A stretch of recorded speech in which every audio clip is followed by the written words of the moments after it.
ये है सैमसंग का S25 अल्ट्रा और पिछले काफी दिनों से मैं इस डिवाइस को यूज कर रहा हूँ। इससे पहले मैं iPhone 16 Pro Max यूज करता था और जो लोग मुझे पहले से जानते हैं उन्हें पता है कि हम हर साल iPhone ही यूज करते हैं, लेकिन इस बार प्राइमरी डिवाइस मेरा Samsung S25 अल्ट्रा है। आज की इस वीडियो में मैं अपना रिव्यू देने वाला हूँ Samsung S25 अल्ट्रा के साथ में मेरा क्या एक्सपीरियंस रहा है और iPhone 16 Pro Max यूज करने के बाद इसमें क्या एक्सपीरियंस मिल रहा है, क्या ये iPhone से बेटर है या फिर iPhone ही बेटर है। मैं बिल्कुल सच बोलूंगा इस वीडियो में, आपको एकदम ऑनेस्ट जेन्युइन रिव्यू देखने को मिलेगा।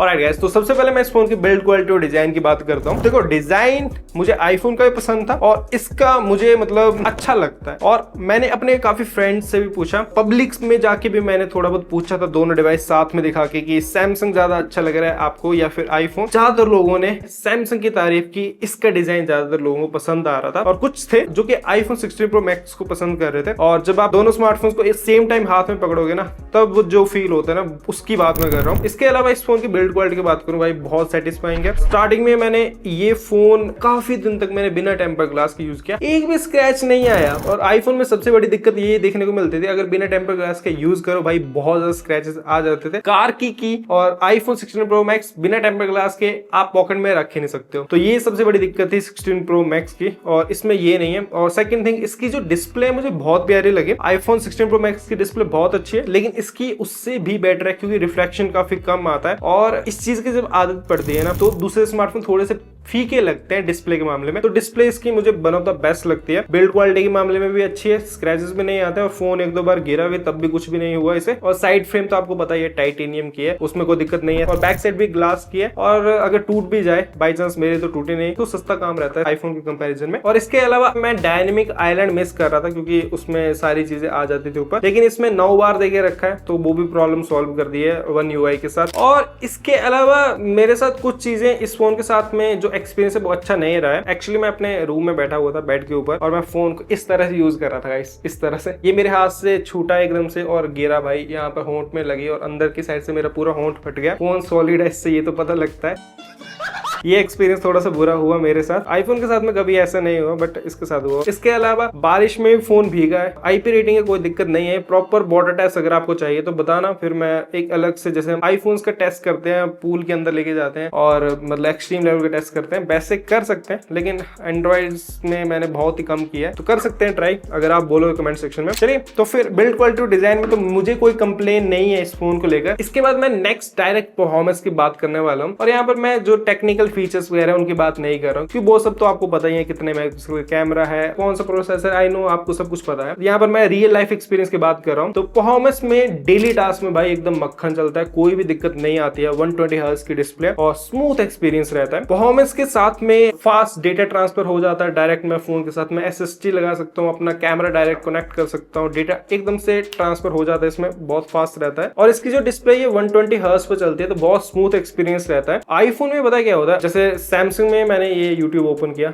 तो मैं स्क्रॉल करूंगा, बहुत ज्यादा फास्ट हो जाता है। आईफोन में 120 FPS की डिस्प्ले, लेकिन आईफोन एक चीज करके रखता है अपने आईफोन में, जब आप स्क्रॉलिंग करते हो ना, तो उसकी स्क्रॉलिंग 80 हर्ट्ज पर वर्क करती है। तो इसके ऊपर एक यूट्यूबर भाई ने वीडियो भी डाली थी, बताया था कि सैमसंग का ज्यादा स्मूथ है, लेकिन जहां तक मुझे पता लगा है सैमसंग ये इसलिए करता है कि आप जब स्क्रॉल करते हो ना, तो 120 पर एकदम से निकल जाते हैं कुछ चीजें, 80 पर एकदम बैलेंस रहता है ना, बहुत ही स्मूथली निकल जाती है चीजें, ना बहुत ही स्लो फील होता है। तो 80 हर्ट्ज एप्पल इसलिए रखता है और वो चीज मुझे अच्छी लगी। और सैमसंग में एक ऑप्शन मिल जाती है ना हमें कि अलग से स्क्रॉलिंग को थोड़ा हर्ट्ज कम करने हैं, तो वो चीज बहुत सही हो जाती है। बाकी अच्छा है, स्मूथ एक्सपीरियंस है, लेकिन बहुत फास्ट हो जाता है कुछ चीजों को लेकर। जैसे स्क्रॉलिंग कर रहे हो, बहुत फास्ट चीजें चली जाती है, फिर ऊपर से नीचे आना पड़ता है। ये रियल लाइफ एक्सपीरियंस और मैंने अपने साथ भी फील किया और मैंने अपने टीम में भी चेक करवाया था। जब मैंने उन्हें बताया तब उन्हें भी ये चीज फील हो रही थी। तो आप भी देखना अगर आप ऑलरेडी यूज करते हो। और रही बात गेमिंग एक्सपीरियंस की, इस फोन में बहुत सारे गेम्स डाउनलोड करके रखे हैं मैंने, ये सारी मैंने ट्राई की। तो यहाँ पर ज्यादातर मैं जो गेम खेलता हूँ शाम को अपने फ्रेंड्स के साथ, वो है BGMI 120 FPS पर चलती है, एकदम स्मूथ एक्सपीरियंस। इसके अलावा आप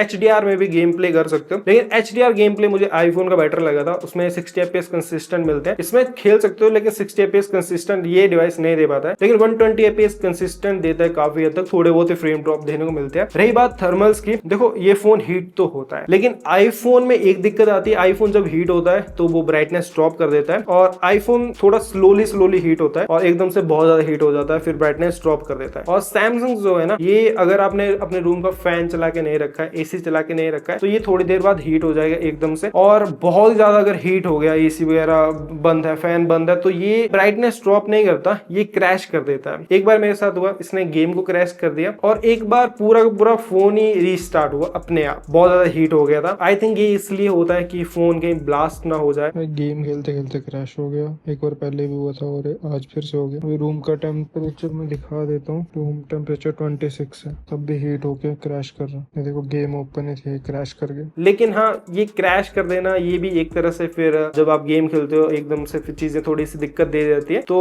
जो मतलब कॉम्पिटिटिव प्लेयर है उनको भी हो सकता है कि एक एक्सटर्नल स्मार्टफोन कूलर यूज करना पड़ जाए। बाकी दिक्कत नहीं देगा, नॉर्मली समर्स में दिक्कत आएगी थोड़ी बहुत, या फिर हो सकता है ये सॉफ्टवेयर अपडेट के बाद ठीक हो जाए। लेकिन 2 टाइम मुझे ये प्रॉब्लम फेस करने को मिली। बाकी वीडियो एडिटिंग वगैरह करने तो वो सारी चीजें हो जाती है। अब नेक्स्ट भाई नेटवर्क और कनेक्टिविटी की बात करूं तो यहाँ पर मैं आपका टाइम वेस्ट नहीं करूंगा, कोई दिक्कत नहीं है। मैं एक चीज बताता हूँ, आईफोन 16 प्रो मैक्स में मेरा जो वॉशरूम है वो थोड़ा सा दूर है, तो वहां पर आईफोन रेंज नहीं पकड़ता था वाईफाई की, लेकिन ये थोड़ा सी रेंज पकड़ लेता है तो इंटरनेट चल पड़ता है भाई। मतलब रेंज अच्छी है इसकी, थोड़ा सा मुझे अच्छे लगे वाईफाई के लिए, और नेटवर्क को लेकर तो सेम ही फील है। और इसके अलावा अब नेक्स्ट बात करें बैटरी बैकअप की, तो देखो इस फोन में सबसे अच्छी बात पता क्या है, ये बहुत जल्दी चार्ज होता है आईफोन के कंपैरिजन में। आईफोन 80% चार्ज होने के बाद भाई एकदम से स्लो हो जाता है, बहुत ज्यादा टाइम लगाता है चार्ज होने में। तो गेमिंग के टाइम मेरे लिए बहुत सही रहता है, 5 मिनट की ब्रेक लो भाई, बहुत फास्ट से चार्ज हो जाता है और फिर से गेमिंग कंटिन्यू कर लेता हूँ। और अगर फुल चार्ज है तो उसके बावजूद भी 3 से 4 मैच लग जाते हैं आराम से, और उसके बाद भी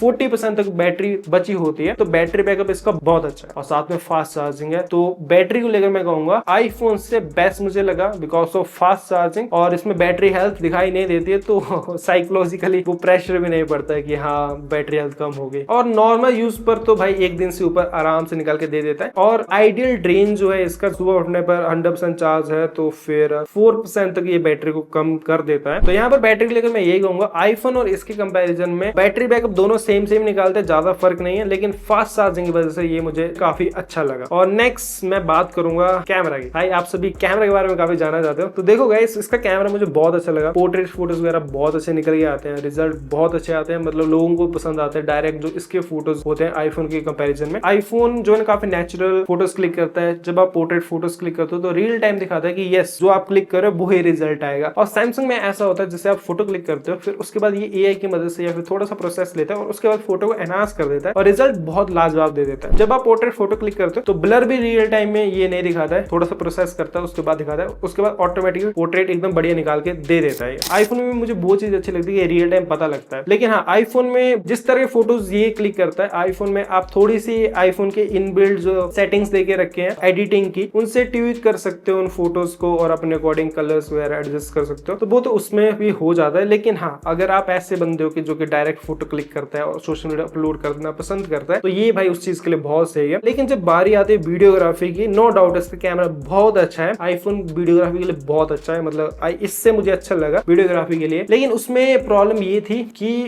उसका कैमरा बहुत बार अटक जाता था जब मैं कार में होता था, एप्पल कार प्ले के साथ में कनेक्ट होता था मेरा डिवाइस, तो जब मैं कैमरा यूज करता था ब्लॉगिंग के लिए तो फिर सम टाइम माइक नहीं चलता था, सम टाइम कैमरा अटक जाता था, और मल्टीपल टाइम कैमरा ओपन करने पर उसका कैमरा ऐसे नॉर्मल भी अटक जाता था। तो ये प्रॉब्लम आ रही थी उस डिवाइस में। इवन सौरभ जोशी ने भी ये चीज बताए थे अपने ब्लॉग में, उनके साथ भी ये प्रॉब्लम हो रही थी, उन्होंने फिर अपना फोन बेच दिया था, और मेरे साथ भी ये चीज हो रही थी और भी काफी सारे लोगों के साथ हो रही थी जो कि आईफोन यूज करते हैं। और ये आईफोन 16 प्रो मैक्स की बात ही नहीं है, इसके पुराने वाले मॉडल्स के साथ में भी ये दिक्कत आ रही थी। एप्पल कभी कभी कुछ अपडेट्स के बाद इसे ठीक भी कर दे रहा था फिर, लेकिन ये फिर से बाहर आ जा रही थी एक वायरस की तरह। लेकिन सैमसंग में ये दिक्कत नहीं है। इसमें जब आप एक लेंस से दूसरे लेंस की तरफ जाते हो ना, तो जो आईफोन में मिलता है कि एग्जैक्ट उसी तरह की क्वालिटी मिलती है, इसमें वो चीज नहीं है। जब आप एक लेंस से दूसरे लेंस पर स्विच करते हो तो पता लगता है कि हाँ लेंस स्विच हुआ है। और गाइस कैमरा में मुझे एक बात सैमसंग की बहुत अच्छी लगी, जब आउटडोर में कैमरा यूज करता हूँ तो इसकी जो ब्राइटनेस है वो बहुत जल्दी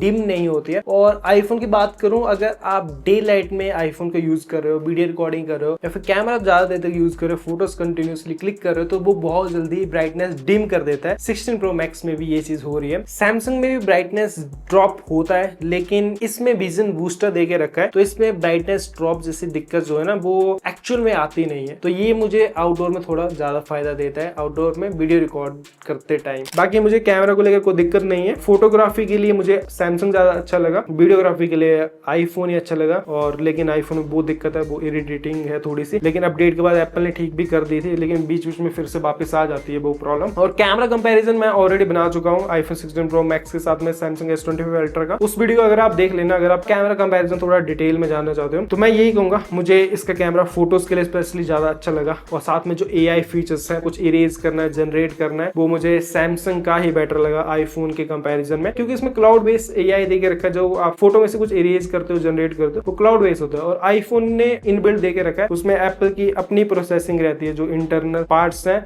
उनकी वजह से आपकी सेफ्टी और प्राइवेसी को मेंटेन रखता है। कहीं सर्वर पर नहीं जा रहा है आपका फोटो जो भी आप एडिट कर रहे हो, और सैमसंग का कहीं ना कहीं सर्वर के ऊपर जा रहा है। तो एप्पल अपनी प्राइवेसी को मेंटेन करने के लिए वो चीज की है एप्पल ने। तो ये मैं इसलिए बता रहा हूँ, ये आपके ऊपर डिपेंड करता है। अगर आपको प्राइवेसी आपके लिए ज्यादा इंपॉर्टेंट है तो फिर आईफोन आपके लिए सही रहेगा। और रही बात सैमसंग की, तो सैमसंग भी कोई छोटे मोटे ब्रांड तो है नहीं, जहां पर डेटा आपका जाता है वो भी सिक्योर रहता है। और बाकी यही जाने किस तरह से यूज करते हैं ये उस डेटा को, तो ये भी एक्सपीरियंस है इस फोन के साथ में। इसके अलावा आईफोन का एक्शन बटन मैं बहुत मिस करता हूँ, क्योंकि उसकी मुझे आदत पड़ चुकी थी। फ्लैश लाइट ऑन करने के लिए जस्ट प्रेस करता था और फ्लैश लाइट ऑन हो जाती है। इसके लिए भाई थोड़ा ऑन करके स्क्रॉल करके चीजें करना पड़ती है। तो ये है इस फोन के बारे में। कैमरा के अलावा अगर मैं UI की बात करूं, तो UI काफी हद तक इसकी भी एप्पल से ही इंस्पायर्ड है, या फिर एप्पल की तरह ही है, तो कोई दिक्कत मुझे देखने को नहीं मिले। और थर्ड पार्टी एप्स भी डाउनलोड हो जाते हैं एंड्रॉइड में, और इसमें ऑटो ब्लॉकर भी देके रखा है, नॉक सिक्योरिटी है, तो प्राइवेसी भी मेंटेन रहती है। अगर इस स्मार्टफोन को लगता है कि ये जो ऐप आपने थर्ड पार्टी डाउनलोड की है रिस्की है, तो ये खुद ही बता देगा, उसे ऑटो ब्लॉक कर देगा। तो सेफ्टी भी रहती है इस डिवाइस पे, नो डाउट। बाकी AI फीचर्स भी बहुत सारे देके रखे हैं, जैसे लाइव लैंग्वेज ट्रांसलेटर वगैरह, वो तो मेरे किसी काम में आए नहीं। और ये जो S Pen देके रखा है, ये ज्यादातर अंदर ही रहता है, बहुत कम यूज होता है इसका, क्योंकि ध्यान में नहीं रहता कि इसमें S Pen भी देके रखा है। और नोट्स वगैरह बनाने, स्क्रिप्ट वगैरह लिखनी हो तो कभी कभी यूज में आ जाता है। और इसके अलावा आईफोन में हमें मैगसेफ मिल जाता है, उसे मैं मिस करता हूँ, इसमें मैगसेफ नहीं है। रिवर्स वायरलेस चार्जिंग देके रखी है, जो कि मेरे काम की नहीं है। और एक चीज और मैं मिस करता हूँ, आईफोन यूज करता था तो मेरे पास बाकी के ज्यादातर डिवाइस एप्पल के ही हैं, जैसे मैकबुक हो गई, आईपैड हो गया, तो एप्पल का इकोसिस्टम रहता है, कुछ भी कॉपी पेस्ट करो डायरेक्ट एक लैपटॉप से दूसरे लैपटॉप में, या फिर एक फोन से दूसरे लैपटॉप में करना है, तो वो सब कुछ हो जाता है, इकोसिस्टम बना रहता है। और सैमसंग का ये है कि सैमसंग का पूरा इकोसिस्टम मेरे पास है नहीं, तो वो चीजें मैं थोड़ी सी मिस कर रहा हूँ। तो यहाँ पर मैं ये कहना चाहता हूँ, अगर आप आईफोन ऑलरेडी यूज करते हो और आपके पास बाकी डिवाइसेस भी एप्पल के ही हैं, तो फिर आपके लिए वही सही रहेगा कि आप नेक्स्ट आईफोन ही परचेज करो। और अगर आप सैमसंग तरफ जा रहे हो तो फिर सैमसंग में एक्सपीरियंस तो बढ़िया मिल जाएगा, लेकिन सैमसंग के लिए आपको सैमसंग का इकोसिस्टम बनाना पड़ेगा। विंडोज पीसी भी है तो उसके लिए तो भाई सही हो जाता है, फिर भी चीजें आसान रहती है। और मैक में भी कुछ एप्स वगैरह हैं जिनसे ट्रांसफर हो जाता है डेटा, बट थोड़ा सा होता ही है। एंड्रॉइड और मैक का जो ऑपरेटिंग सिस्टम वो डिफरेंट है। तो ये बात ही थी इस फोन को लेकर। बाकी आप बताओ, आईफोन और सैमसंग में से अगर आपने एक सिलेक्ट करना तो आप किसे सिलेक्ट करोगे? कमेंट सेक्शन में जरूर बताना, और रीजन जरूर बताना कि ये रीजन है इस वजह से मैं आईफोन की तरफ जा रहा हूँ या फिर सैमसंग की तरफ जा रहा हूँ। और आई होप कि आपकी काफी हेल्प हुई होगी अगर आप एक नया फ्लैगशिप फोन लेना चाहते हो तो अब मैंने अपना काम कर दिया। अब एक आपका छोटा सा काम है, वीडियो को लाइक कर देना, एक अच्छा सा कमेंट कर देना अप्रिशिएट करने के लिए अगर करना चाहते हो, और सब्सक्राइब कर देना चैनल को। मैं बोलता हूँ अक्सर नेक्स्ट वीडियो में। Love you all guys, take care and bye bye.